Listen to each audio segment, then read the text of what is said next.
muchas gracias a ustedes por la invitación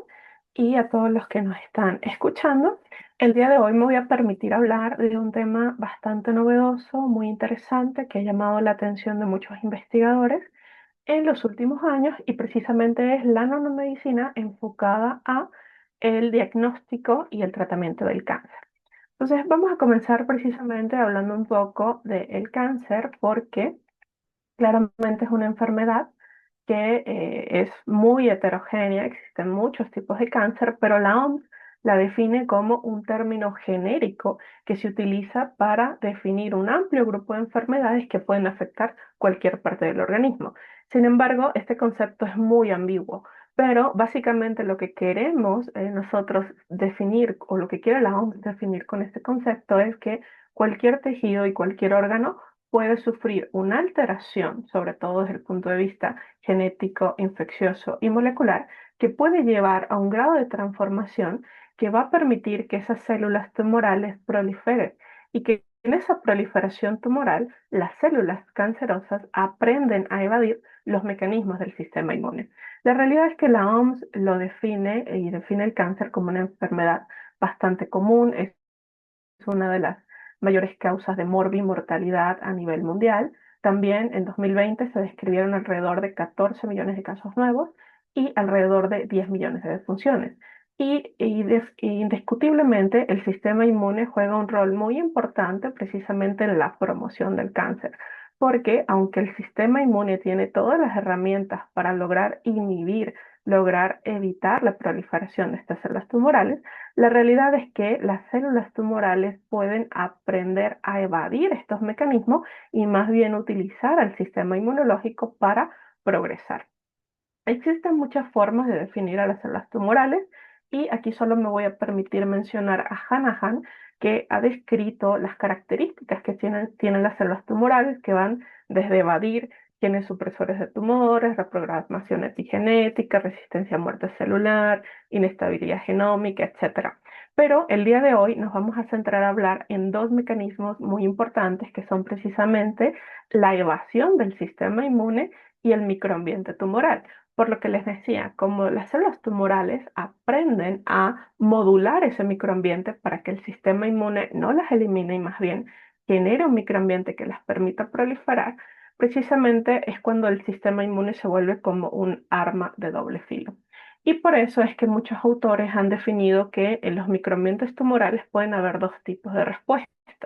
Respuestas efectoras, donde precisamente se generan moléculas como citocinas y quimiosinas que mejoran la respuesta del sistema inmune para eliminar esas células tumorales. Y el otro microambiente es el supresor, que quiere decir que se liberan sustancias, citocinas y quimiosinas o se expresan moléculas que ayudan a evadir precisamente esa respuesta y a evitar que el sistema inmune como tal elimine las células tumorales. Menciono esto porque precisamente estos tipos de respuesta que pueden tener las células tumorales y el sistema inmune es uno de los aspectos que la nanotecnología en esta, digamos, etapa está tratando de modificar para que precisamente las respuestas sean efectoras y no sean supresoras.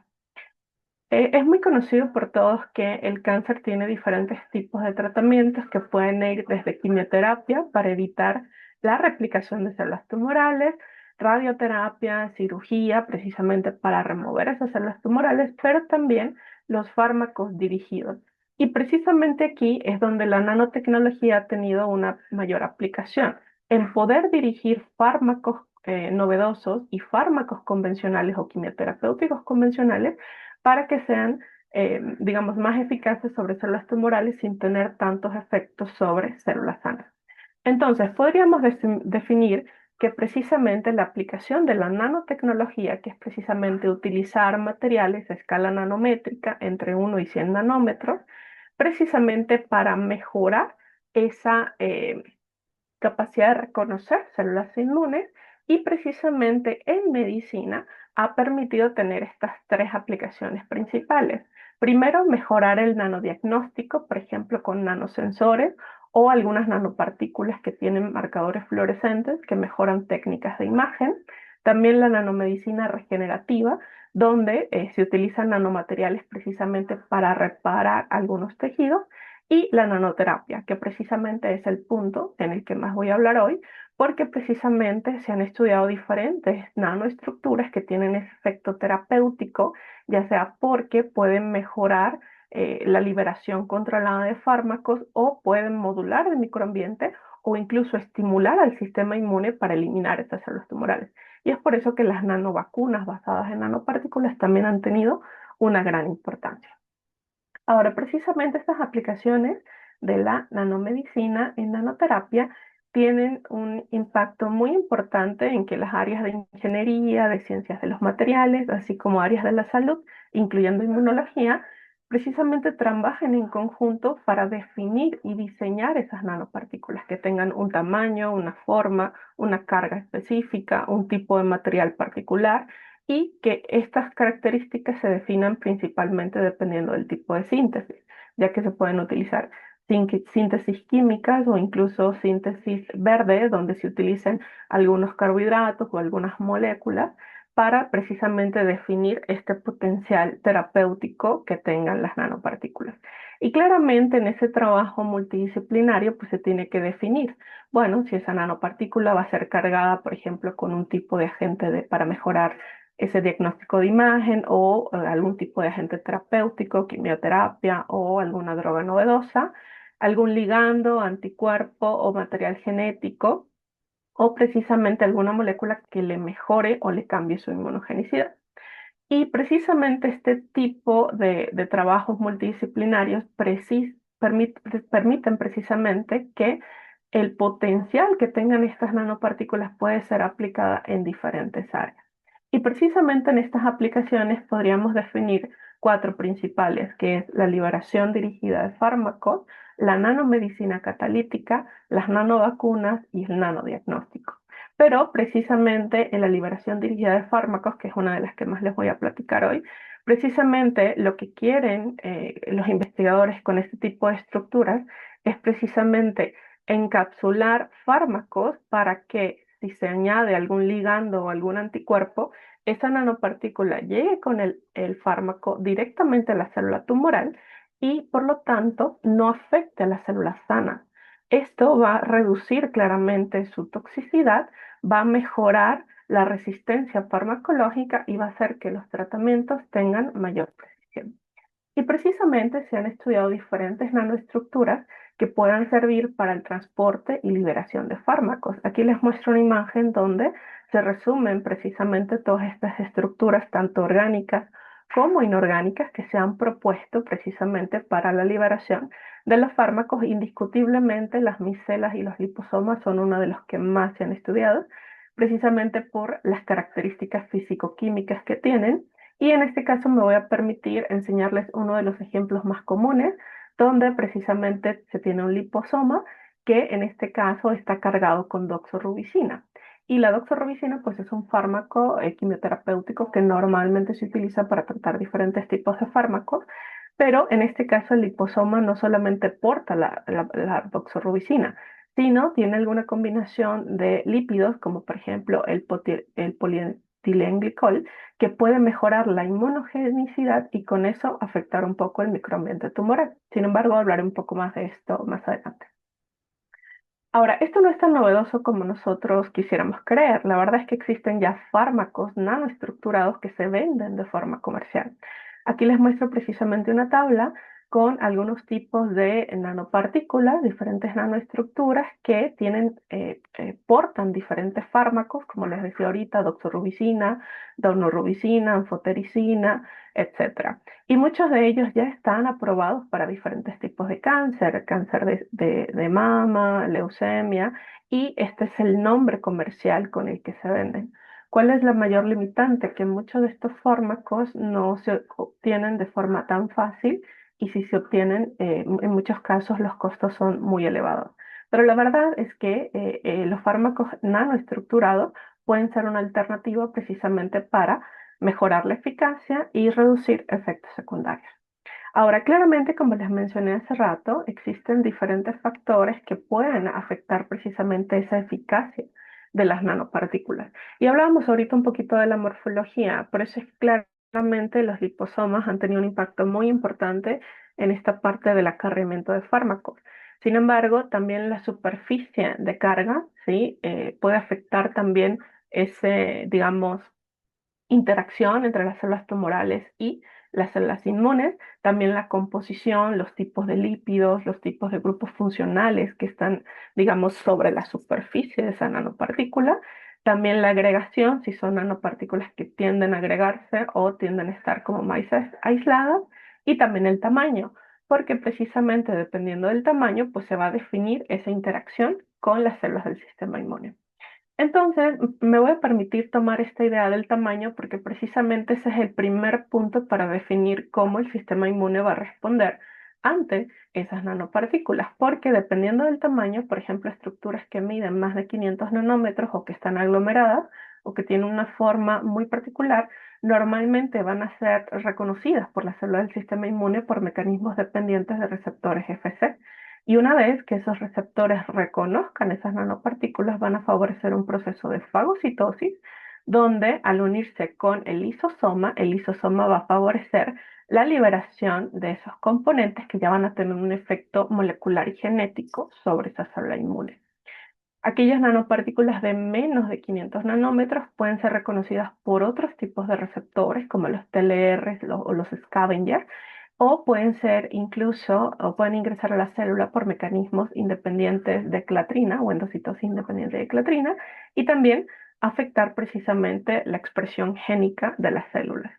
Sin embargo, nanopartículas pequeñas de menos de 10 nanómetros tienen la capacidad de ingresar directamente sobre la célula inmune. Y claramente cada uno de estos mecanismos va a desencadenar que la célula inmune responda de forma diferente. Por eso es que se ha descrito que los nanomateriales y el sistema inmune tienen una estrecha relación en cómo van a responder en ese microambiente tumoral, ya que se ha descrito que los nanomateriales pueden favorecer cambios en el balance de las respuestas tipo Th1, tipo Th2, también pueden favorecer algunas respuestas de la inmunidad adaptativa e innata, así como la activación del complemento y algunos efectos secundarios de esto puede ser que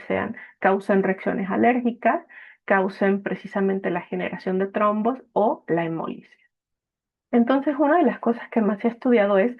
cómo se puede controlar que los nanomateriales activen una cosa o no activen otra cosa o tengan un mecanismo específico de acción. Y en estas investigaciones, precisamente lo que se ha determinado es que las nanoestructuras tienen la capacidad de favorecer la activación del sistema inmune, que sería precisamente este que vemos aquí, esta inmunoestimulación,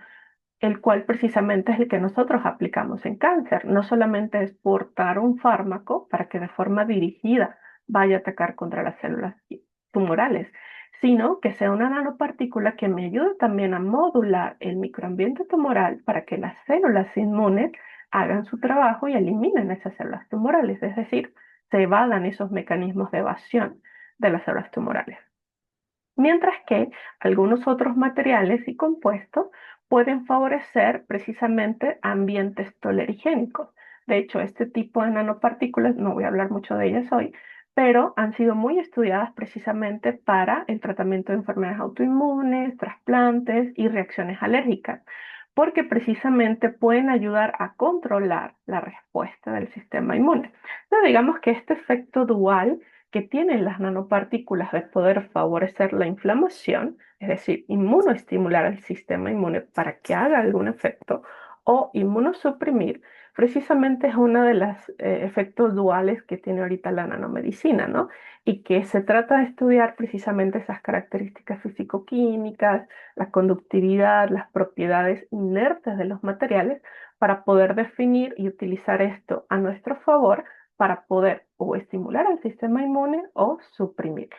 En el caso que nosotros quisiéramos estimularlo, precisamente la idea es generar nanoestructuras que sean muy inmunogénicas, como lo son una bacteria o como lo son un virus, que al ser reconocidos por estas células presentadoras de antígeno, tengan la capacidad de desencadenar citocinas y quimiosinas que activen mecanismos innatos y adaptativos, ya sea proinflamatorios o antiinflamatorios para realizar una función, ¿sí? Y en el caso de los mecanismos que son inmunosupresores, precisamente se utilizan nanoestructuras que ayuden a que cuando la célula presentadora de antígenos las reconozca, se generen respuestas de supresión, es decir, de controlar respuestas, se generan perfiles reguladores, como las T reguladoras, que ayudan precisamente a controlar esas respuestas inflamatorias y fibróticas exacerbadas, ¿ok? Esto también no es algo tan novedoso porque sí existe evidencia de diferentes tipos de nanopartículas que, por ejemplo, pueden causar inflamación, es decir, son inmunoestimuladoras y pueden causar, por ejemplo, respuestas tipo TH1, tipo TH2 o respuestas innatas específicas. Y si ven muchos de ellas, muchos de los ejemplos que les pongo aquí son lipídicas, son metálicas, eh, tienen capacidad de portar fármacos, etcétera. Y en el caso de las que son precisamente antiinflamatorias o inmunosupresoras, es porque precisamente tienen la capacidad de inhibir respuestas, ya sea respuestas inflamatorias o fibróticas. Y aquí les muestro precisamente dos ejemplos de eso. Y otro caso tendríamos precisamente las nanopartículas que son inmunoestimuladoras. ¿Por qué? Porque pueden ser que favorecen algunos perfiles mientras inhiben otros perfiles. Y si ven, muchos de ellos son sistemas de liberación, que precisamente pueden tener algún fármaco o algún componente en particular. Entonces, podríamos definir que esta capacidad dual que tienen las nanopartículas depende mucho de cómo las diseñamos y qué tienen. Por eso, y aquí recordando un poco lo que les decía de las cargas positivas normalmente tienden a inmunoestimular, mientras que las cargas negativas son más tolerigénicas para el sistema inmune. Y precisamente podemos aprovechar esto ¿para qué? Para poner adyuvantes, para poner antígenos, para poner fármacos. Por ejemplo, podríamos poner en una inmunoestimulante fármacos como doxorubicina, que les decía hace rato, o metrotexate, y precisamente ponerle ligandos, por ejemplo, como la manosa, que también los hace más inmunogénicos, y algún ligando o anticuerpo específico para dirigirlos contra algún tumor en particular. Mientras las que son tolerigénicas, además de tener esa carga negativa, se le pueden poner componentes como los ácidos hialicos, que precisamente mejoran su tolerancia a algunos anticuerpos también para dirigirlo, e igual adyuvantes o antígenos,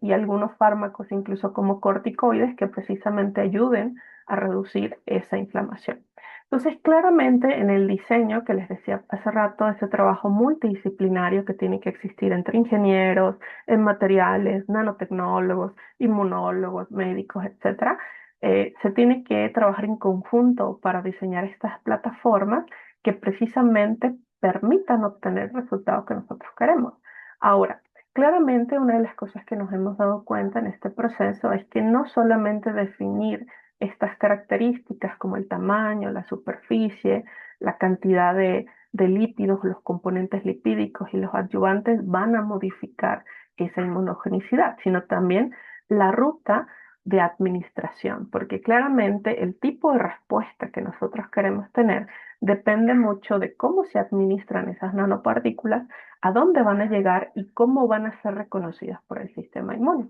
Entonces, bueno, precisamente les puse aquí un resumen de cómo estas respuestas inmunológicas van a depender precisamente de las vías de administración. En este caso, las vías que es intramuscular e intradérmica son las que son ideales precisamente para este tipo de nanovacunas porque mejoran las respuestas. Estas nanopartículas pueden ser reconocidas por las células dendríticas y migrar al ganglio linfático donde van a estimular precisamente a la inmunidad adaptativa.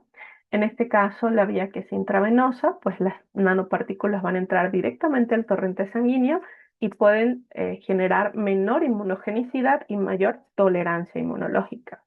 En el caso de la administración subcutánea, se ha descrito que favorece la producción de anticuerpos, tanto IgM, mucho más que la vía de intramuscular e intradérmica, y en el caso de la administración oral o nasal, se estimula principalmente la producción de IgA, y en este caso su eficacia sí se puede disminuir por algunas barreras como el pH ácido o el aclaramiento mucociliar. Entonces, claramente para en cáncer, para la administración de nanovacunas, pues la intramuscular y la intradérmica siguen siendo las principales vías de administración para que nosotros tengamos esta respuesta que queremos tener. Otro de los factores que les mencionaba hace rato es precisamente la composición lipídica, porque una de las cosas que se evalúa es que precisamente esa composición, esos lípidos catiónicos, fosfolípidos o colesteroles, sean atractivos para que una célula inmune tenga la capacidad de reconocerlo y al reconocerlo genere una respuesta inmunológica que me ayude a cambiar ese microambiente tumoral. Y precisamente por eso, como esta parte es bastante importante, quise ponerles un ejemplo de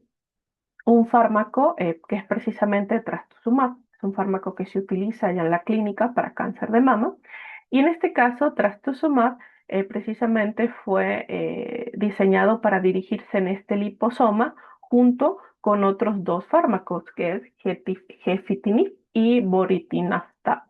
Getinib es precisamente un inhibidor del receptor de crecimiento epidérmico y que normalmente está sobreexpresado en las células tumorales, y borinostat es un fármaco que inhibe precisamente la acumulación de proteínas acetiladas y puede favorecer la muerte celular.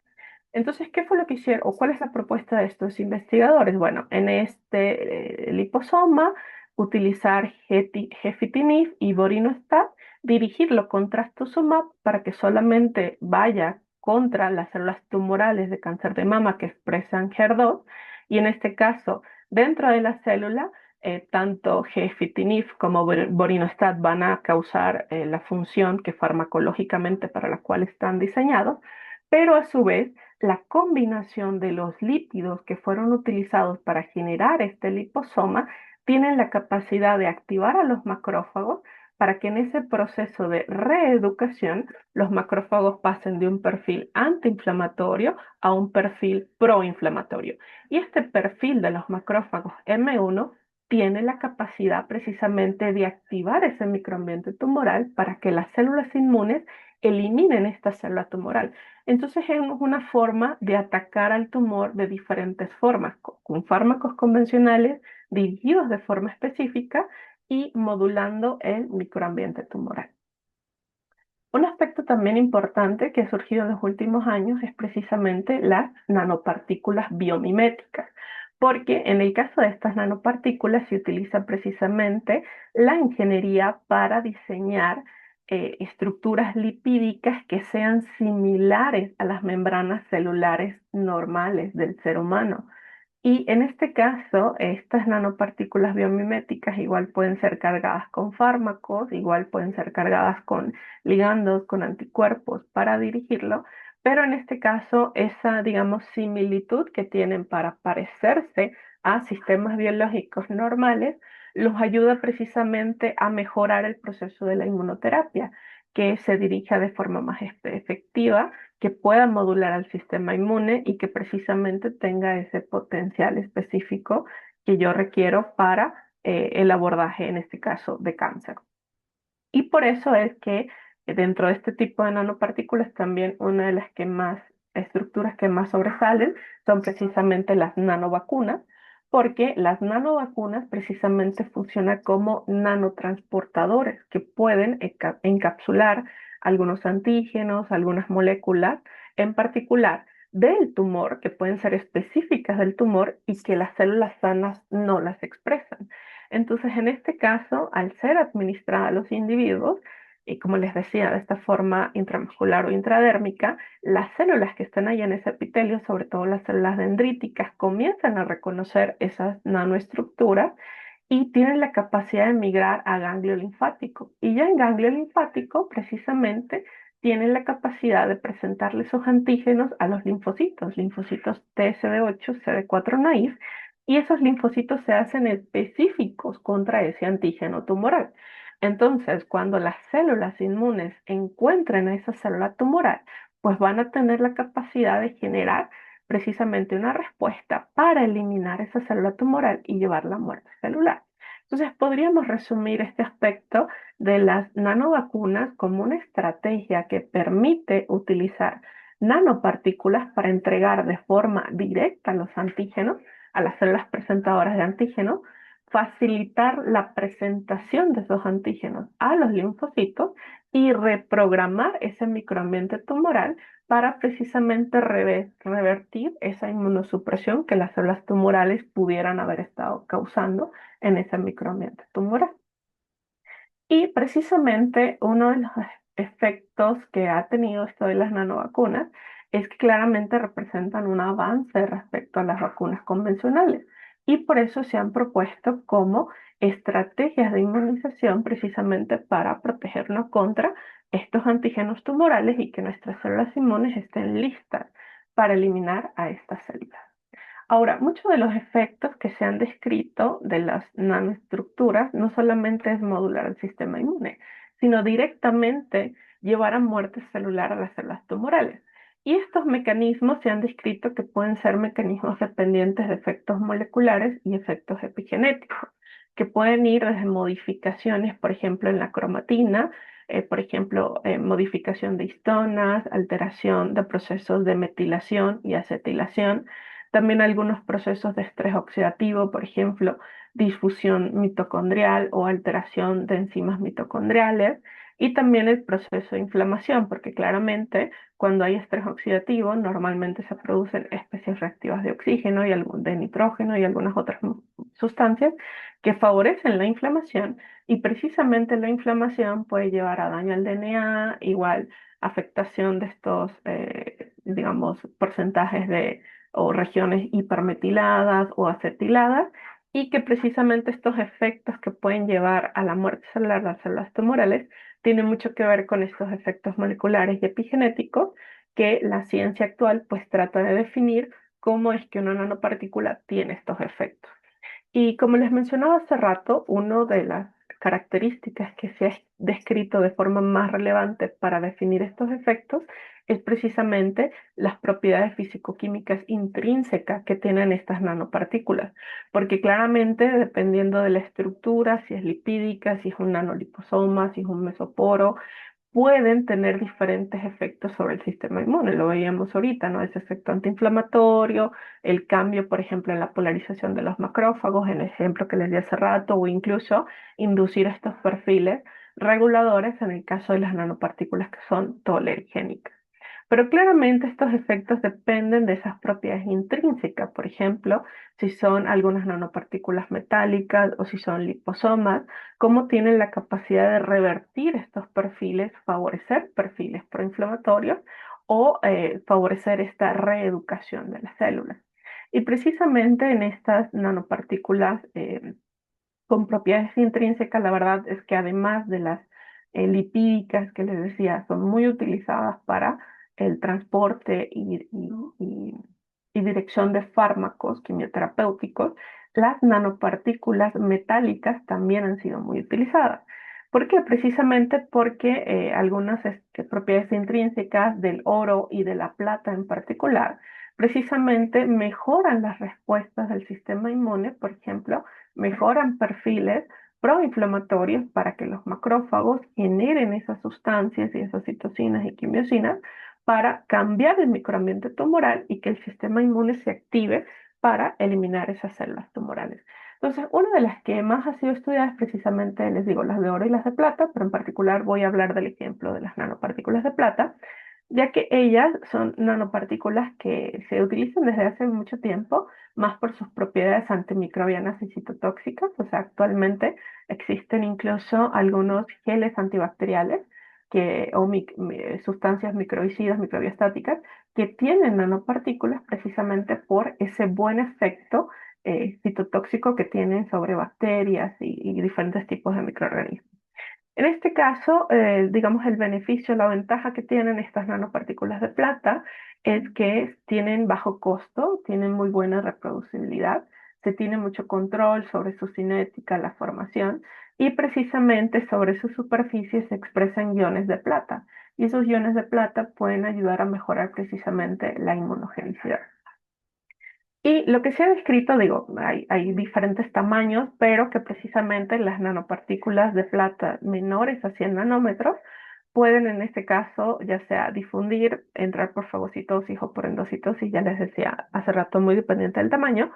Pero una vez dentro de la célula, se ha descrito que estos iones de plata pueden llevar a daño al DNA y causar genotoxicidad, pueden causar disfunción mitocondrial y llevar a la célula a apoptosis, a estrés oxidativo, inflamación y desnaturalización de proteínas. Y precisamente este es el mecanismo que les mencionaba ahorita, por el cual se considera que son muy buenas sustancias antimicrobianas. Pero por esta misma razón es que se considera que las nanopartículas de plata tienen un efecto antitumoral muy importante. Sí, sí es muy importante para mí mencionarles que uno de los problemas que tienen las nanopartículas de plata es que la plata pues no se puede metabolizar. Y cuando se ha llegado a estudios in vivo, precisamente se han dado cuenta que la plata pues se acumula en diferentes órganos, hígado, riñón, vaso, etcétera, y ya no se puede sacar esa plata del organismo. Entonces, bueno, una de las cosas que se ha tratado de estudiar es precisamente hacer nanopartículas de plata con algunos componentes verdes o biológicos, síntesis verdes o de componentes naturales que ayuden precisamente a metabolizar de forma más fácil esa plata y que no se acumule en el organismo. Y esta es precisamente una parte de los proyectos que yo desarrollo en colaboración con el Centro Universitario de Tonalá. Digo, no voy a hablar mucho de esto porque no tengo mucho tiempo, pero sí les quise platicar un poquito sobre este tipo de nanopartículas que son de plata y en este caso se utiliza una síntesis química de reducción en el cual nuestro componente es la glucosa. Y nuestro componente es la glucosa por varias razones. Primero, por la inmunogenicidad, porque si nosotros analizamos la inmunogenicidad de diferentes tipos de biomoléculas, precisamente las proteínas y los carbohidratos son los que tienen mayor inmunogenicidad.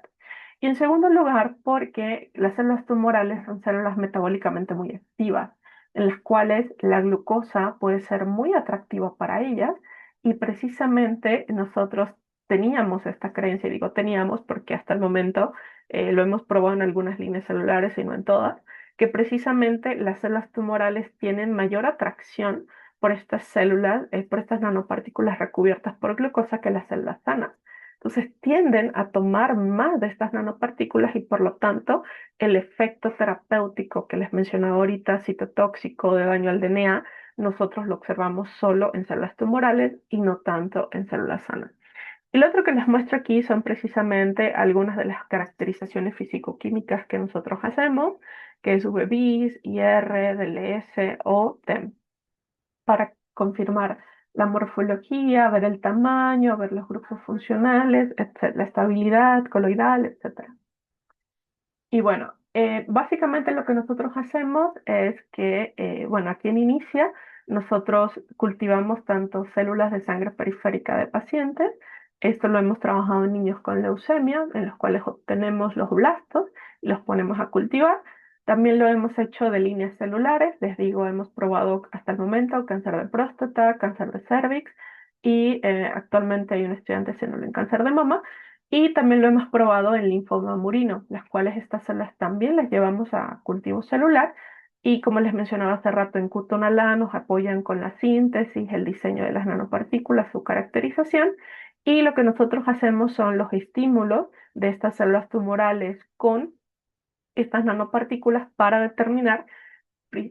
precisamente diferentes parámetros como la viabilidad celular, la citotoxicidad, el estrés oxidativo, el daño al DNA, la muerte celular, niveles celulares de citocinas, tanto inflamatorias como antiinflamatorias, por ejemplo, IL-6, TNF-alfa, interferones,